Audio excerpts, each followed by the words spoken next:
ठीक है। देखो आज हम लोग पढ़ेंगे, आज हम लोग स्टार्ट कर रहे हैं जुवेनाइल जस्टिस एक्ट। ठीक है, अब इसमें बात क्या करता है, अब इसमें बात करता है ये चाइल्ड के बारे में। ठीक है, तो सबसे पहले आपको क्या करना है, इंट्रोडक्शन। जब भी आपके एग्जाम में कोई भी क्वेश्चन आएगा जुवेनाइल जस्टिस के रिगार्डिंग, तो आपको इंट्रोडक्शन में यही सब चीज़ लिखनी है। क्या क्या लिखा हुआ है अब ध्यान से देख लो। The juvenile justice care and protection of a child act 2015, जिसे जेजे एक्ट कहा जाता है, ये क्या है, ये हमारा एक ऐसा लॉ है जो कि बताता है बच्चों के बारे में, और ये प्रोवाइड करवाता है केयर, प्रोटेक्शन, ट्रीटमेंट और डेवलपमेंट और रिहैबिलिटेशन ऑफ अ चिल्ड्रंस। ठीक है, जैसे फॉर एग्जांपल कि कोई बच्चा 18 साल से छोटा है और उसने क्या किया, उसने कोई सीरियस ऑफेंस कमिट कर दिया, तो उस छोटे बच्चे को क्या पनिशमेंट मिलेगी, ठीक है, किस तरह से उसे डील किया जाएगा, वो सब यहाँ पे बताया गया है। ठीक है, तो यहाँ पर है, ये हमारा बहुत सिंपल इंट्रोडक्शन था। और इससे पहले कौन सा एक्ट था हमारा, जुवेनाइल जस्टिस एक्ट 2000। मतलब पहले क्या था, 2000 का था, फिर इसे रिप्लेस करके 2015 में बनाया गया। अब 2015 में ये क्यों बनाया गया, जब ये 2015 में बनाया गया तो इसके अंदर बहुत सारे चेंजेस किए गए। क्या क्या चेंजेस किए गए, तो पहले एज लिमिट का कुछ था, तो इन्होंने एज लिमिट को इक्वल कर दिया था। फिर उसके बाद अब क्यों चेंज किया गया, आपको पता है कि 2012 में केस हुआ था निर्भया रेप केस। ठीक है, तो उसके वजह से इन्होंने बहुत सारे चेंजेस कर दिए थे, इस वजह से इन्होंने 2000 का एक्ट हटा के 2015 का एक्ट ले आए। क्यों, अगर आपसे पूछ लिया जाए ना कि क्यों, या फिर अगर आप अपने आंसर में लिखोगे तो आपको ये इंट्रोडक्शन में ऐड करना है कि पहले 2000 था, 2000 का एक्ट था, फिर इन्होंने 2015 का कर दिया। क्यों कर दिया, क्योंकि निर्भया रेप केस हुआ था। और आपको पता है निर्भया रेप केस में एक लड़का था जो कि 17 साल का था, लेकिन वहां पर उसे पनिशमेंट नहीं मिली थी। क्यों नहीं मिली थी, क्योंकि भाई जो एक्ट आया वो 2015 और 16 में आया। तो ये जो आपको पता होगा, कोई भी नया एक्ट आता है तो वो पहले वाले केसेस पर अप्लाई नहीं होता, हमेशा आने वाले केसेस पर ही अप्लाई होता है। तो इसलिए उसको जेजे एक्ट के अकॉर्डिंग सजा नहीं मिली थी। ठीक है, सबको क्लियर है, हैंड रेज कर दो, इसमें कुछ भी इतना मुश्किल नहीं है। अब आगे पढ़ते हैं, background and need. JJ act 2015 was introduced in response to, किसे, किस किस चीज को लेकर ये एक्ट बनाया गया, सीरियस ऑफेंसेस, हीनियस ऑफेंसेस को लेकर, कि अगर कोई छोटा बच्चा 16 साल का, 15 साल का, अगर कोई बहुत सीरियस ऑफेंस कर दे तो कैसे डील किया जाएगा, वो जेजे एक्ट में लिखा हुआ है। यहाँ पर बताया गया कि कुछ ऐसे बच्चे होते हैं कि जिनकी फैमिली नहीं होती है या ऐसे, तो उनके साथ भी यहाँ पर डील किया जाएगा। Need for child friendly justice, कि जो ऐसे बच्चे भी हैं जिसके साथ फॉर एग्जाम्पल रेप हुआ है। मतलब कि यहाँ पे दो तरह के बच्चे हैं, एक वो बच्चा है जिसने ऑफेंस कमिट किया है। ठीक है, मान के चलो कि एक कोई राहुल है, इसने क्या किया है, इसने क्राइम कमिट किया है, 16 साल का है, तो इसके बारे में भी बात की जाएगी। राहुल ने फॉर एग्जाम्पल किसी का रेप किया, समझ रहे हो, तो ये जिसके साथ रेप हुआ, ये जिस लड़की के साथ रेप हुआ ना, ये उसके बारे में भी बात करता है। सबको समझ आया क्या, ये दोनों जनों के बारे में बात करता है, जिसने ऑफेंस कमिट किया वो भी, और जिसके साथ ऑफेंस कमिट हुआ, मतलब जिस जो एक एग्रीव्ड पर्सन है उसके बारे में भी क्या करता है, डील करता है। तो यहाँ पर क्या है, चाइल्ड फ्रेंडली जस्टिस प्रोवाइड करवाता है बच्चों को। क्या बात समझ आई क्या, हैंड रेज कर दो वीना। ठीक है, समझ आ रहा है ना, हाँ। अब है public concern after serious crimes involving juveniles. अब क्या हुआ कि पहले ये एक्ट बनाया गया था, जेजे एक्ट बहुत अच्छा चल रहा था, लेकिन इन्होंने देखा कि इन्होंने पहले ना मेरे को एक चीज याद आ रही है, इन्होंने पहले कहा था कि कोई भी बच्चा 16 साल का, 17 साल का या 18 साल का या कोई किसी भी एज का, ठीक है, अगर वो किसी भी तरह का सीरियस ऑफेंस कमिट करेगा ना, उसे सिर्फ 3 साल की सजा मिलेगी। पहले ऐसा था। अब क्या हुआ कि बच्चे सोचते हैं कि भाई कुछ भी कर दो, सिर्फ 3 साल की सजा मिलेगी, बाहर आ जाएंगे। तो अब इसे हटा दिया गया। सारे बच्चे याद रखेंगे कि पहले क्या था कि सिर्फ 3 साल की पनिशमेंट मिलेगी अगर कोई सीरियस से सीरियस ऑफेंस कमिट करेगा। लेकिन फिर इसने कहा कि ऐसे तो बहुत ज्यादा, लिखा है ना, सीरियस क्राइम्स इन्वॉल्विंग जुवेनाइल्स, कि अब ये बड़े बड़े सीरियस क्राइम्स में बच्चे ज्यादा बढ़ने लगे। ठीक है, 16 साल 17 साल रेप के केसेस में बच्चे भी बढ़ने लगे। तो उन्हें क्या कहा जाता है? उन्हें जुवेनाइल्स कहा जाता है, कि जो बच्चे रेप कमिट करते हैं, मर्डर कमिट करते हैं, उन्हें जुवेनाइल्स कहा जाता है। ठीक है, जो ऑफेंस कमिट करते हैं। तो इसने कहा कि ऐसे तो हर बच्चा कुछ भी कमिट कर देगा और उसको 3 साल की सजा मिलेगी, वो फ्री हो जाएगा अपनी पनिशमेंट से। तो इन्होंने 2000, इसलिए 2000 का जो एक्ट था उसे हटाकर 2015 में इस पनिशमेंट को हटा दिया गया। क्या सबको बात समझ आई? क्या सब समझ आई? इसलिए इसलिए कहते, इसलिए जुवेनाइल जस्टिस एक्ट 2015 लेकर आए, ताकि यहां पर लोगों का कहना था कि यहां पर तो सीरियस क्राइम में इन्वॉल्वमेंट किसका और है? जुवेनाइल्स का और है। अब आगे है ऑब्जेक्टिव। अब ऑब्जेक्टिव भाई सिंपल है कि बच्चे का बेस्ट इंटरेस्ट इंश्योर करना। ठीक है, प्रोवाइड करना रिहैबिलिटेटिव रेदर देन परेटिव। अभी आगे पढ़ेंगे, तो अभी जस्ट इतना समझते जाना कि अगर आपसे पूछ लिया जाए शॉर्ट क्वेश्चन में कि ऑब्जेक्टिव बताओ, तो आराम से आप लिख देना कि उसके बेस्ट इंटरेस्ट को देखा जाएगा, रिहैबिलिटेटिव को भी ये सब देखा जाएगा, चाइल्ड फ्रेंडली इंस्टीट्यूशंस और प्रोसीजर्स के बारे में भी बताया गया है कि फॉर एग्जाम्पल किसी लड़की के साथ रेप हुआ है, उसे जस्टिस कैसे दिलाया जाएगा, उसका क्या प्रोसीजर होगा, जिसने ऑफेंस कमिट किया उसे कैसे पनिशमेंट मिलेगी, वो सब यहाँ पर बताया गया है। फिर यहाँ पर डिफरेंसेस बताए गए हैं कि एक बच्चे ने ऑफेंस कमिट किया और एक 24 साल के लड़के ने ऑफेंस कमिट किया, तो उसमें डिफरेंस है।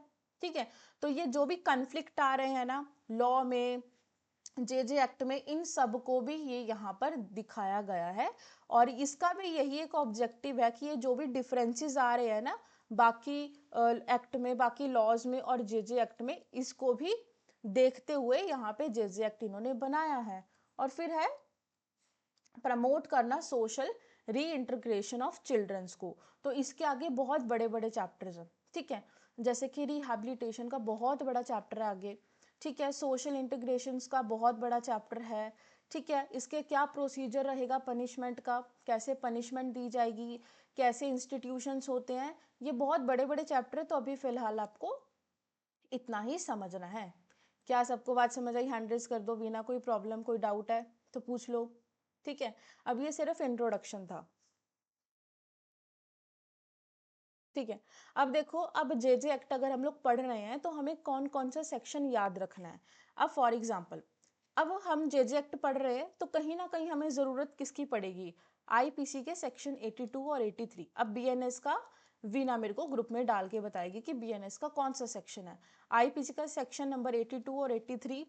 कॉन्स्टिट्यूशन का आर्टिकल है 15 का 3, 39 का ई और एफ, 45, 47, 21A, 51A का के, जो कि एजुकेशन के बारे में बात करता है, और 24। और कौन सा प्रोविजन रहेगा? चिल्ड्रन एक्ट 1960 का, कि अगर हम लोग जे एक्ट पढ़ रहे हैं तो कहीं ना कहीं हमारा इंटरलिंक किया जाएगा इन वाले सेक्शंस के साथ। ठीक है, तो ये जस्ट आपको याद रखना है। अब पढ़ो, सबसे पहले हमारा जे एक्ट कब बनाया गया था?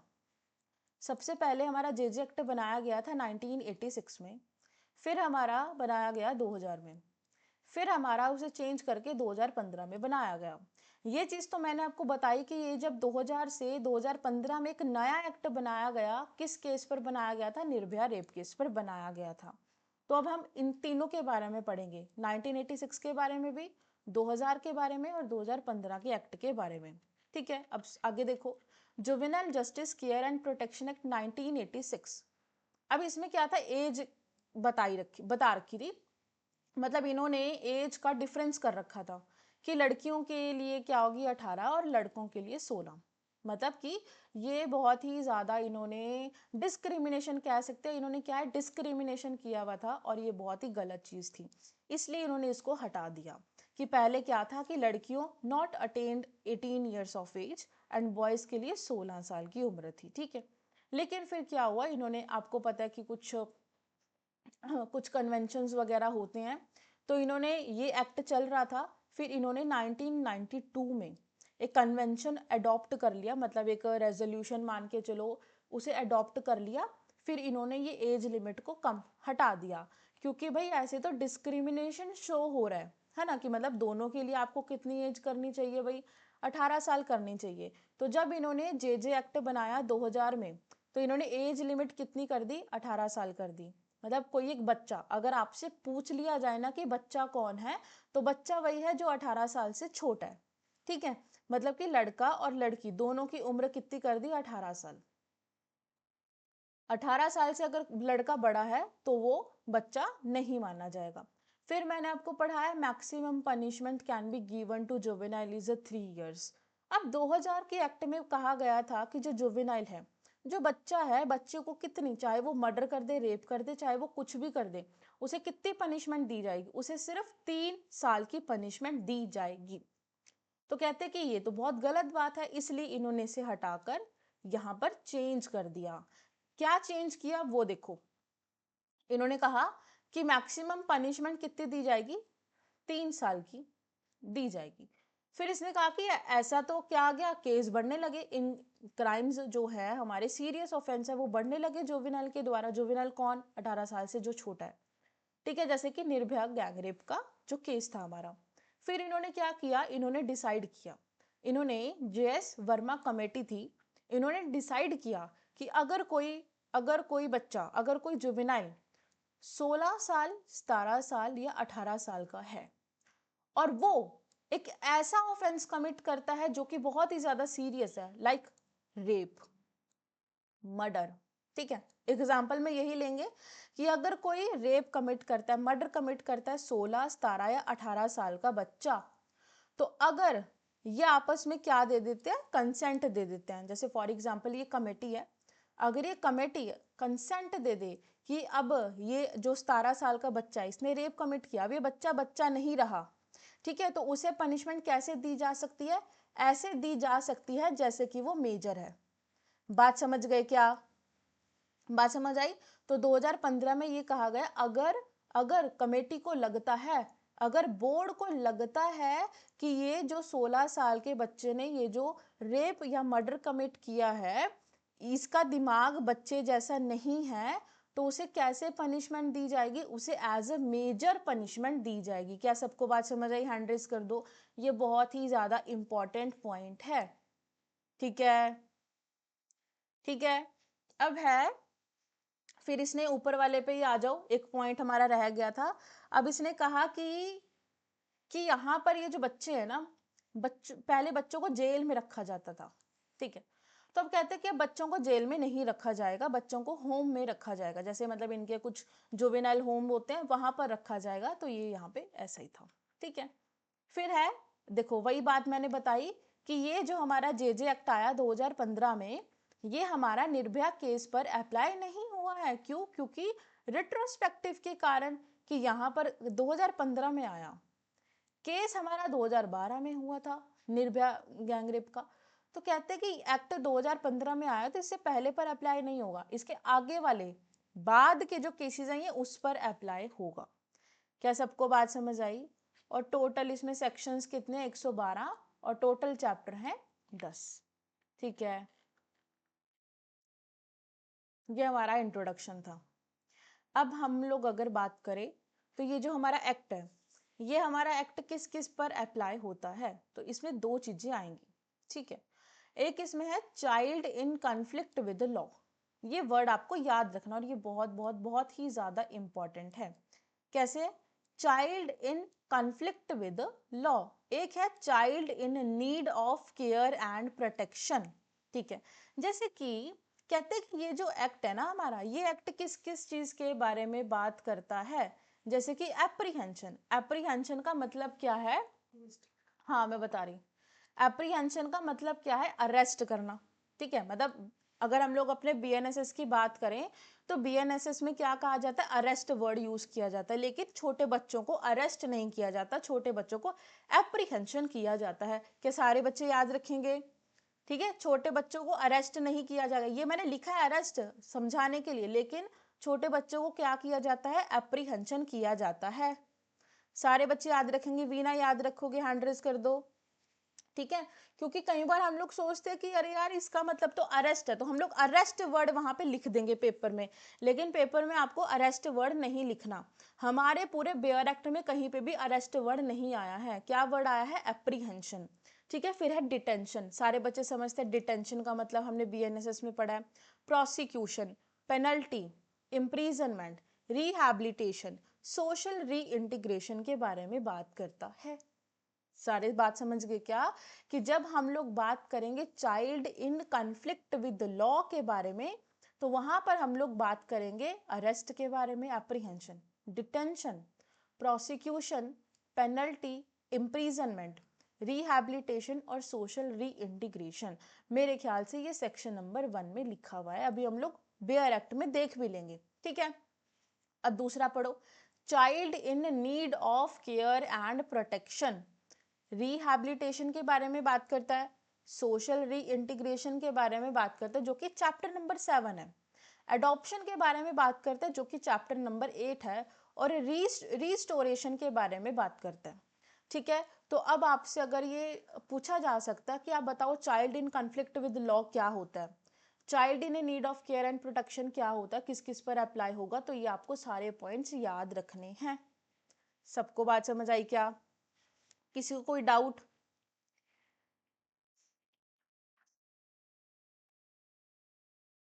एक बार इसका देख लो, इसका एक्ट नंबर क्या है, 2 ऑफ 2016, 2016। इनेक्टमेंट डेट क्या है इसका, 31 दिसंबर 2015। इन्फोर्समेंट डेट इसका है 15 जनवरी 2016। टोटल सेक्शंस हैं 112 और टोटल चैप्टर हैं 10। ठीक है, अब यहाँ पे एक बार हम लोग अपना बेयर एक्ट देखते हैं।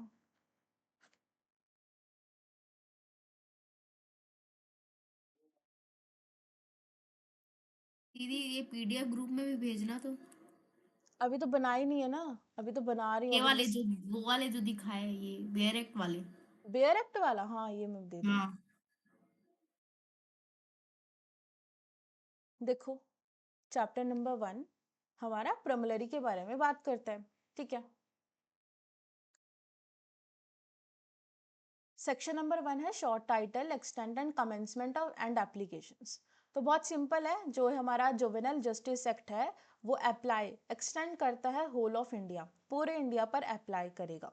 ये पढ़ने की जरूरत नहीं है, ये भी करने की जरूरत नहीं है। अब यहाँ पे देखो, अच्छा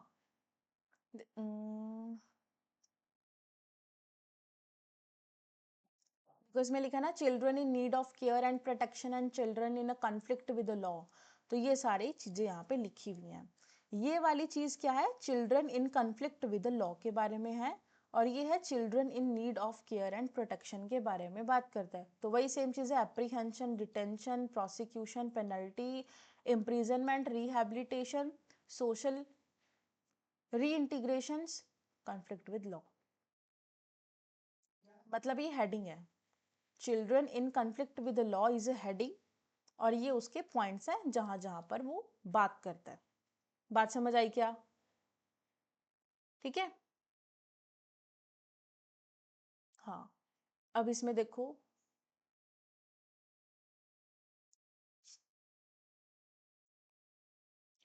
इसमें दो डेफिनेशंस जो कि बहुत ही ज्यादा इंपॉर्टेंट है, उसके बारे में बात करते हैं। एक डेफिनेशन है चाइल्ड के बारे में, और एक डेफिनेशन है जुवेनाइल के बारे में। तो चाइल्ड की डेफिनेशन है 2 का 12, जो कि पूछा जा सकता है, और जुवेनाइल का है 2 का 35। ठीक है, अब इसमें फर्क क्या है, मैंने कहा ना कि ये जो जुवेनाइल वर्ड है ये यूज किया जाता है ऑफेंडर के लिए, मतलब जिसने क्राइम कमिट किया है ये उसके लिए यूज किया जाएगा। चाइल्ड का मतलब not completed the age of 18 years, जिसने 18 साल की उम्र कंप्लीट नहीं करी। और ये क्या है, ऑफेंडर के बारे में बात करता है जुवेनाइल। ठीक है, बिलो 18 ईयर्स।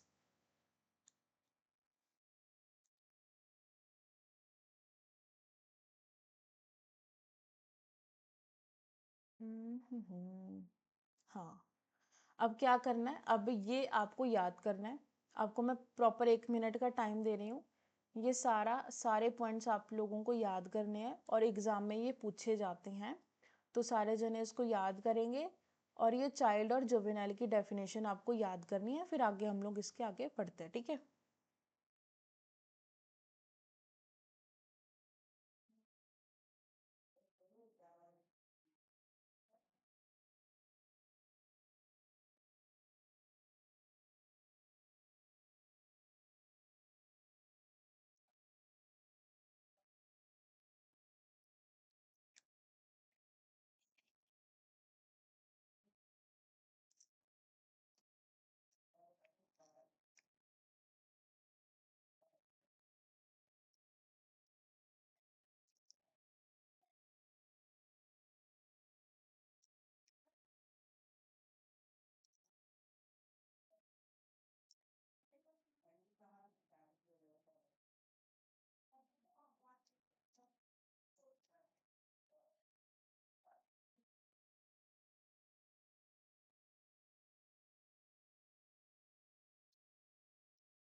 हाँ वीना, याद हो गया। हम्म। देखिए क्या आ गया, हाँ लॉ से था और वो हाँ, बच्चे सुनाओ। से क्या प्रोटेक्ट करना है। क्या ऐसे नहीं याद है मेरे को, बस ऐसे मैं समझी बस हूँ। चलो जल्दी से सुना दो। सुनाना क्या है दीदी? हाँ यही सुनाना है ना सर, कहाँ कहाँ वो अप्लाई होगा, चलो। मतलब वही, अगर आपका कॉन्फ्लिक्ट लॉस हो जाएगा तो जो बच्चा है वो अप्रीहेंशन हो जाएगा, अरेस्ट नहीं होगा अकॉर्डिंग टू जुवेनाइल एक्ट के हिसाब से, फिर डिटेंशन होगा, प्रोसिक और यही बताना और क्या। मैंने कब कहा कि वो अरेस्ट नहीं होगा। मतलब अरेस्ट होगा, लेकिन अरेस्ट टर्म नहीं बोलेंगे उसको, हाँ हाँ एप्रीहेंशन टर्म बोलेंगे, ये मैं हाँ। बोलना चाहती हूँ। फिर उसका डिटेंशन होगा बच्चे का, फिर मतलब उसको पकड़ लेंगे ना, यही ना। इसमें ये है, इसमें हाँ। ये बात कर रहा है कि ये जो हमारा एक्ट है ना, ये इस चीज पर अप्लाई करता है। मतलब हमारे एक्ट के अंदर अरेस्ट के बारे में प्रोविजंस हैं, डिटेंशन के, प्रोसिक्यूशन के बारे में प्रोविजंस हैं, ये बात करता है वो। अच्छा। बात समझ आई क्या अभी? हम्म। और और यही फिर इसका इम्प्रिजनमेंट कैसे होगा ये सब बता रहे बच्चे का, फिर उसका जो आगे का वही सब क्या क्या होगा लिखा है वही। क्या डिफरेंस है? क्या? चाइल्ड और जुवेनाइल में क्या डिफरेंस है? चाइल्ड जो 18 साल से कम वाले बच्चे को जुवेनाइल बोलते हैं, जो अपराध कर देता है ऑफेंडर को ही जुवेनाइल बोलते हैं। हाँ ठीक जो है, बात समझ गई क्या? कितने चैप्टर्स हाँ, हैं मीना टोटल जे एक्ट 20 में? है। हैं? 20 है। 20 है शायद, नहीं 10 है, 10 है, 10 10 है। है। हाँ 10 है, 10 है। कितने और सेक्शंस हैं? 112 सेक्शन। हाँ, 112। याद रहेगा ना अभी एग्जाम में। आओ तो हाँ। एक बार में लिख दूंगी। कॉलेज वाले में डरनी है। देखो, अब है चैप्टर 1, हमारा बात करता है प्रमिलरी के बारे में, जिसमें सेक्शन है 1 से लेके 2 तक। फिर है चैप्टर नंबर 2, जो कि general principles of care and protection के बारे में बात करता है। सेक्शन नंबर 3, जो कि सिर्फ और सिर्फ प्रिंसिपल्स के बारे में बात करता है। फिर है chapter number 3, juvenile justice board के बारे में बात करता है, और ये इंपॉर्टेंट है। ठीक है, इसका क्वेश्चन आ सकता है सेक्शन 4 to 9। फिर है चैप्टर नंबर 4, यहाँ पर कहा गया है क्या प्रोसीजर होगा। अभी हमने क्या पढ़ा?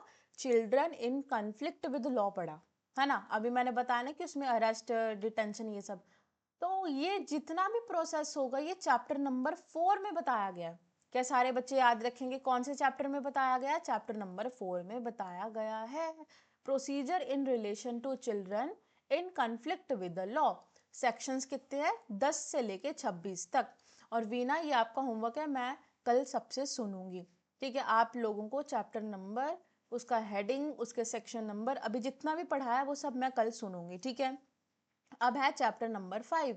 चैप्टर नंबर 5 बात करता है चाइल्ड वेलफेयर कमेटी के बारे में, जिसके सेक्शंस हैं 27 to 30। Chapter number 6 procedure in relation to children in need of care and protection. कहा था ना मैंने कि इसमें अडॉप्शन वगैरह आएगा, रिहैबिलिटेशन आएगा। तो यहाँ पर इसने चैप्टर नंबर 6 में पहले थोड़ा सा इंट्रोडक्शन दे रखा है children in need of care and protection के बारे में। फिर इसने आगे chapter number 7, chapter number 8, chapter number 9 वो इससे ही डील करता है। चैप्टर नंबर 7 रिहैबिलिटेशन के बारे में बात करता है, सेक्शन 39 से 55 तक। फिर है चैप्टर नंबर 8 जो कि एडॉप्शन के बारे में बात करता है, सेक्शन नंबर 56 से 73 तक। फिर है chapter number 9 other offences against children. अब क्या है, अदर ऑफेंसेस आ जाएंगे चैप्टर नंबर 9 में, 74 से लेके 89 तक। फिर लास्ट है मिसलेनियस, सेक्शन नंबर 90 से लेके 112 तक। क्या सबको याद रहेगा? ठीक है, अब हम लोग देखते हैं चैप्टर नंबर 1 जो कि प्रिमिलरी के बारे में बात करता है, जिसे हम ऑलरेडी डील कर चुके हैं। मैंने यही आपको बताया था कि ये जो एक्ट है ये हमारा जुवेनाइल जस्टिस एक्ट है, हमारे पूरे इंडिया पर अप्लाई होगा। और इसमें इन्होंने 2 पॉइंट्स के बारे में बात की है। एक इन्होंने बात की है children in conflict with law के बारे में, एक इन्होंने बात की है children in need of care and protection के बारे में। Children in conflict with law में हम लोग डील करेंगे apprehension, detention, prosecution, penalty, imprisonment, rehabilitation और सोशल री इंटीग्रेशन के बारे में। और children in need of care and protection में हम लोग बात करेंगे procedures, decisions, orders relating to rehabilitation, adoption और रिस्टोरेशन के बारे में। क्या सबको क्लियर है? अब लास्ट, अभी आज की क्लास में हम लोग एक लास्ट डेफिनेशंस पढ़ेंगे जो कि एग्जाम में पूछी ही जाएंगी, ठीक है? एक आपसे पूछ लिया जाएगा पहली ही डेफिनेशन, अबंडन्ड चाइल्ड क्या होता है? क्या है अबंडन्ड चाइल्ड? क्या होता है? ठीक है, means child deserted by his biological और adoptive parents और guardians। abandon का मतलब क्या होता है? छोड़ देना। कि जब एक छोटे बच्चे को क्या कर दिया जाता है? डेजर्टेड कर दिया जाता है, या तो उसके बायोलॉजिकल पेरेंट्स के द्वारा या फिर उसके अडॉप्टिव पेरेंट्स और गार्जियंस के द्वारा, ठीक है? एंड जिसे डिक्लेयर कर दिया गया है, who has been declared as abandoned, जिसे डिक्लेयर किया है, जिस बच्चे को डिक्लेयर कर दिया गया abandoned by the committee after inquiry is called abandoned child। क्या समझ आया क्या? कि जिस बच्चे को क्या कर दिया गया है? छोड़ दिया गया है उसके बायोलॉजिकली और एडॉप्टिव और गार्जियंस के द्वारा, और इंक्वायरी करी कमेटी ने इंक्वायरी करी कि भाई इसके माँ बाप कहाँ हैं? अब उसके माँ बाप तो मुकर गए, भाई हमने तो उसे छोड़ दिया है। तो वहां पर आफ्टर इंक्वायरी कमेटी उसे डिक्लेयर कर देती है अबंडन्ड चाइल्ड। ये हमारी पहली ही डेफिनेशन है। अब है सेकेंड डेफिनेशन। अब ये बात करते हैं ऑर्फन के बारे में, ठीक है? देखो अब इसका मतलब क्या होता है? जिसके माँ बाप नहीं होते, ठीक है? Orphan means a child who is without biological और एडॉप्टिव पेरेंट्स और लीगल गार्जियन। मतलब एक ऐसा बच्चा जिसके बायोलॉजिकल और एडॉप्टिव पेरेंट्स नहीं है, and whose legal guardian is not willing to take or capable of taking care of the child। कि उसके बायोलॉजिकल और एडॉप्टिव पेरेंट्स नहीं है, और दूसरी चीज ये कि उसका जो लीगल गार्जियन है ना, और उसका लीगल गार्जियन भी क्या नहीं कर सकता? उसका लीगल गार्जियन भी उसकी टेक केयर नहीं कर सकता। फॉर एग्जाम्पल फॉर एग्जाम्पल उसके मदर और फादर की क्या हो जाती है, डेथ हो जाती है, ठीक है, या फिर वो है नहीं है, डेथ हो गई, तो अब उसका एक क्या, एक सिर्फ एक ग्रैंड फादर है। अब ग्रैंड फादर उसका लीगल गार्जियन तो है, लेकिन वो खुद इतना बूढ़ा है कि वो उस बच्चे का देखभाल नहीं कर सकता, तो उस बच्चे को क्या कहेंगे, उस बच्चे को ऑर्फन कहेंगे। क्या बात समझ आई क्या? दोनों पॉइंट आपको समझ आए? हैंड रेज कर दो।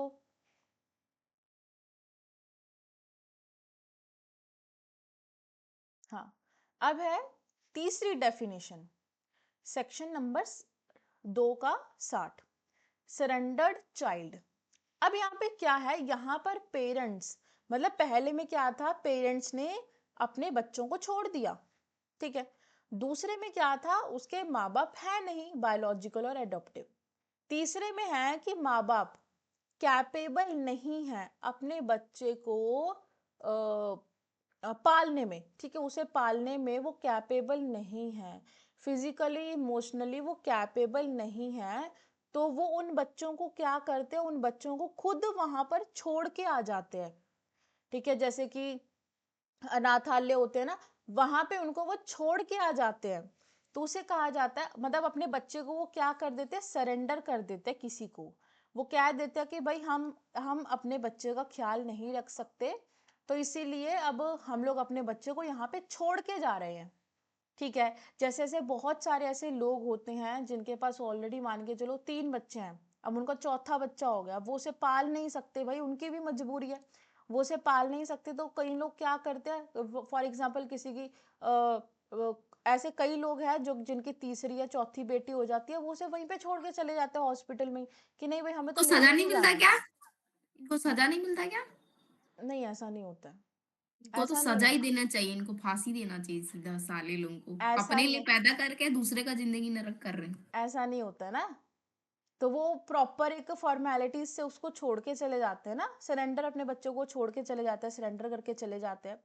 तो means a child who is relinquished by a parent, जिससे अपने पेरेंट्स के द्वारा ही अपने बच्चे को क्या कर दिया गया, छोड़ दिया गया है, गार्जियन के द्वारा, कमेटी को, to the committee, on account of physical, emotional and social factors beyond their control. कहते कि या तो वो फिजिकली डिसेबल है, इमोशनली वो थोड़े सही नहीं है, सोशल फैक्टर के कारण वो क्या कर देते हैं, वो अपने बच्चे को छोड़ देते हैं, और फिर उस बच्चे को क्या डिक्लेयर कर दिया जाता है कमेटी के द्वारा, सरेंडर्ड चाइल्ड उसे डिक्लेयर कर दिया जाता है। क्या समझ आई क्या? ये बहुत बहुत बहुत इंपॉर्टेंट डेफिनेशन है, ठीक है।